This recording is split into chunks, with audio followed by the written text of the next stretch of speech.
people only want the rules to apply to the their in group. Okay, they don't want the Totally. rules to apply to their out group. So they look at Kyle and they say he's a right wing militia guy with a scary gun who's anti Black Lives Matter. He's part of the out group. He's not part of our tribe. So of course they're not going to in their minds place him in like the realm of, oh, this is a defendant and he needs to have criminal justice reform and blah blah blah blah So, blah blah. so speaking of what you're just talking about there, Sitch, I want to ask you a question. Mm-hmm. This is a little philosophical, a little bit of field from this whole interview here. Okay. But you guys, this is right in the zone of what we're talking about.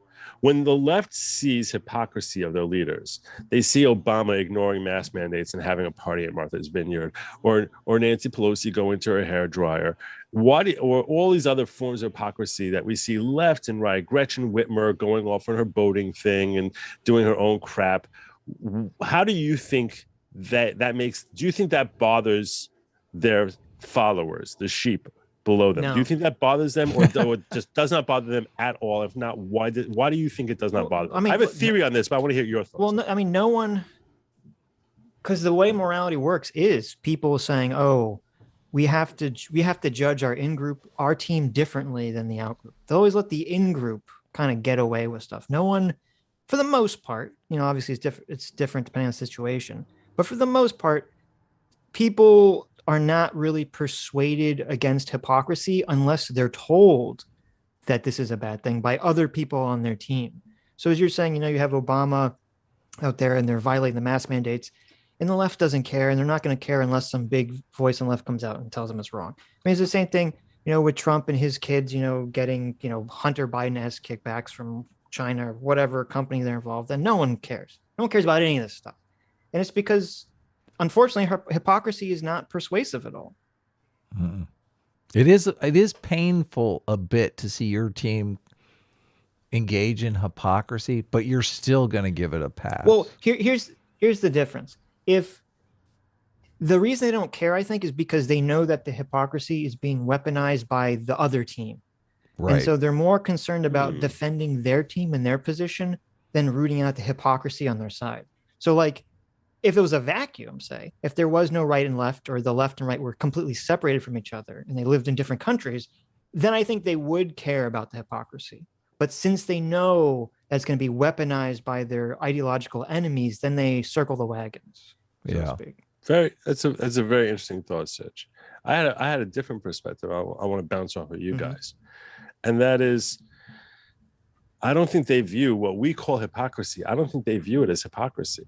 I think they look at the political elites as someone who are there. They look at themselves without recognizing in these terms, but they look at the political elites, the celebrities, as the ones who fit in ideologically, as the shepherds, and they are the sheep. And the shepherds have to stay in the pen, and we can't go out. But you don't expect the shepherds. Of course, the shepherds aren't going to follow the same rules we are. Some other people have to be able to run the show and do whatever they want. Those are part of the expected privileges of being the political elites. So I don't think they look at it as hypocrisy. I think they look at it as like, no, that's just, I'm not Obama. I'm not Nancy Pelosi. So of course I'm not going to, and of course she can do it. I don't think they think it's hypocrisy. I think they look at it as, this is when she goes out and I stay locked in my own home. That is each of us fulfilling our own role. And maybe one day I'll rise up and become part of that political elite, and then I'll have those special privileges. But that they expect, nay, they actually encourage and believe in subscribe to the ideology that if you are in the elite, you should be operating by different rules. And I think they look at it as like, if I see someone on the right, since they're not as woke as me, I sort of rise in my social strata because I embrace certain ideologies. So I'm above anyone who doesn't embrace, wokeism and all of those ideologies. And I fit in neatly above Ted Cruz or any of these other people on the right who are all evil, corrupt racists who don't believe in whatever I'm willing to lap up and spit back out there. But my masters, the one who believe in woke ideology, the one who spew it, whether it's Chris Cuomo walking out of his quarantine, or you don't have to be you don't have to be actually elected. You can be someone, you can be a Jimmy Kimmel of the world, and that's fine too. You're more special. You're more powerful than I am. You are higher in the chain, and it's not hypocrisy at all. You are just living up to your place in society. So you think they're giving the elites kind of like the mandate of the king, like the king can't be hypocritical because what they do is law, sort of. Exactly. I think they look at them as royalty because they're worshiping them the same way they worship Cardi B. You know what I'm saying? They worship same way they worship basketball players. It's the same philosophy that they're worshiping them as they're not supposed to work by the same rules as regular folk. They're not regular folk. That's basically how they look at it. So I don't think they see hypocrisy. They're just like, no, that you're only calling it hypocrisy because, like you said, you're just trying to fight with us. And you're just trying to show that your side is right, even though we all know you're evil. But the reality is we all expect that LeBron James should work by different rules than you and I work by. Cardi B should work by different rules. And so should, whoever, whatever pop star or elected politician, even freaking loser Eric Swalwell, that they all should be like working by different yardsticks, or especially AOC. Oh my God, Messianic AOC. That all of us should work by different yardsticks than you and I. So she goes to some gala and puts on some $20,000 dress, even though she's saying, tax the rich. The irony of that dress, right. Jesus. But that's not hypocrisy. That is just her being whoever it is that she's supposed to be, and my role is to be the subservient, follow the rules and do whatever it is, and your role should be that too, and you don't recognize it. Since you don't recognize it, I'm better than you. I think that is going on to some extent. I don't know if it's going on in the way of like that they want to view themselves as subservient as much as it's more like they view this person that they love as almost like a family member. It's kind of like, if you're talking to a loved one or a friend, you're like you're more willing to like tolerate some negative behaviors, more willing to allow them to get away with stuff than you would never let like a stranger get away with or something. Right. That's a great way to put it. Yeah, like with Cardi B is like a good example. Like especially any celebrity, any musician, people like really kind of develop these parasocial emotional attachments with these famous figures, and they view them as if like they are a family member, they're a person in their lives. And I think that kind of like they want to go out of their way to grant that person all sorts of leeway in these situations because they view them emotionally in this way. So the difference between your take and my take is that my take, I think that they're saying there's absolutely nothing wrong with it. In your perspective, that they recognize there's something wrong with it, but they're willing to give them a pass because they're family and I love them. Well, and your take really is the real distinction. Well, right? to some extent. And also, I mean, to me, I think the difference is that you're saying like, oh, people want to be the sheep and they want these hierarchical. I don't think they refer to themselves as the sheep. Well, but they just say I'm not. They say I'm not Cardi B. I'm not LeBron. I'm not Barack. I'm not AOC. I'm not any of these people. And those of us who we should like sort of know. We should recognize the fact that we are not. That the rules that are going to apply to those people are not the rules that we're going to apply to the masses. And I'm part of the masses. And accordingly, I should be following the rules and you should be following the rules. And shame on you for not following the rules. And no, if those elites are not following the rules are not meant for them. They're only meant for the masses. I mean, I think that happens. Disagree. Well, yeah, I think okay, Adam. So share with me. Why do you disagree with that? Go ahead. I don't want to interrupt Sitch. Well, I think that happens to some degree. I have heard people literally say things when like a celebrity gets in trouble for doing something, they're like, well, yeah, but they're, their name, so it's acceptable. Right. So, I mean, I have literally heard people say things of that nature. I don't think that's the majority of the opinion, especially when it comes to politics, where I think it is more of just the rules for my tribe and your tribe are a little different. And I think the perfect example of this is when we had all the mask mandate stuff starting to come out, and you had people on the right and right-wing politicians would go out and they'd protest against the mask mandates or the lockdowns, or actually it was a lockdown protest.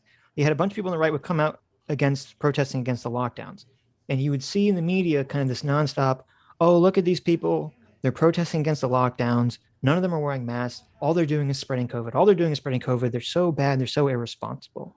Mm-hmm. But then a few short months later, you have George Floyd happens. And suddenly even more people, way more people come out and they start protesting, Black Lives Matter and against police brutality and those kinds of things. And most of these people aren't wearing masks. They're all congregated together. And suddenly, like, the narrative completely changes. And the media is like, oh, I don't think it's going to spread COVID. Oh, they're outside. Even science was like, this is more important. Racial justice is more important than science, than health.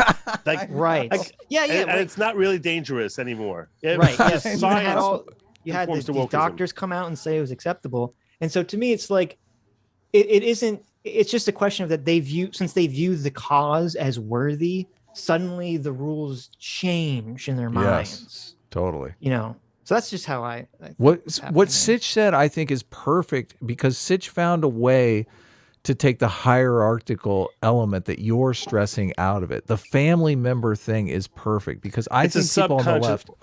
Well, no, I think I do subconscious level. I do think people on the left. They're saying this. Well, no, I think people on the left are completely against hierarchy. Like, they view celebrities as, the only difference between their personal selves and a celebrity is the opportunity the celebrity got in the world. Like, they don't see like hard work as being as big a factor as people on the right. So when you're talking about like a hierarchical situation where, we're the sheep and there are elites, I don't think they see their elites that way. I think the left is much more conscious of subverting hierarchies and subverting elites than people on the right. I could see stuff like that maybe happening more so on the right than the left. So it's funny that you're using the context of kind of right-wing thinking and superimposing it on the left, but I think the left is far more. They feel far more disgust at elites doing things that they shouldn't do, and the way around this disgust is they categorize him in their mind, like Sitch said, as like a family member. Cardi B is like just a member of the family. Yeah. Well, I mean, we can. Let me clarify why I think you're mistaken here, because I think that when you're imagine you're a woke white person. Okay, and you're bending the knee. You're bending the knee to BLM, and you're especially if you're not young and it's like hip and cool. You're bending the knee and like putting on a collar and saying, "I apologize for all the privileges I've had on the basis of my race and all this other," like literally collaring yourself. Right. Why? What is the motivation for someone to do that? You're literally making my argument, Joe, because they're saying that the poor black person is so low in the hierarchy that I have to come down out of my magnanimousness and lower myself in the hierarchy so that I can be on the same level as you. And therefore we can... that's literally what's happening. Adam, think about this. Yeah, exactly. I am going to share my shame. And through my recognition, through my mea culpa, I now am great. I am now rise up by sharing my shame. No, but they don't think because of it I in that lower context. myself on a subconscious level. This is exactly what's happening. That they think they're better than you because they're willing to admit their stain of their color of their skin. So that's a hierarchical thing. But that's a hierarchical thing. They're saying I'm better than you because I recognize the ugliness of my white skin. They feel shame it represents. about that. Well, I think you should be a little careful. We should mention that this is all fucking totally racist too, and it's one of the reasons why we're against all this woke shit. Well, no, but I think you should be a little. Anyone who just knows that. I think you should be a little careful, Adam. I think there's a difference between like a lot of people on the more further left who are completely destructive of hierarchies, and like a lot of the people in the mainstream left. There might be some suspicion of hierarchies there, or ordered hierarchies there to some degree, but I don't think it's like to the extent that maybe you're giving it, because I do think there is a lot of people. There's a lot of white progressives who do this performative thing where they say, "Oh, hashtag Black Lives Matter. Oh, I'm gonna put the rope around my neck and say shame and let myself be dragged around and say white sin." And they do this, and it is sort of this weird like religious aspect of let me whip myself to elevate myself to being higher in the hierarchy or more spiritually elevated or whatever. I do think that occurs. So, and that's exactly my point. They might not recognize the term hierarchy. They might not realize consciously what it is that they're doing, but their ultimate motivation is that they want to rise in the hierarchy so that they are better than the next white person, i.e. me or you, who are not willing to accept that stain and recognize it, who's not screaming mea culpa. And this is how they are rising the hierarchy. It's like, how am I going to get a chick if you're a college kid, okay, and you don't give a damn about politics at all, you don't give the slightest damn at all, but you want to be in with and get recognition and validation of your peers, you're like, all right, if I do this, you tell me that chick is going to basically, I can hook up with her afterwards. All right. I mean, seriously, it's really, Sure. that's climbing the social hierarchy.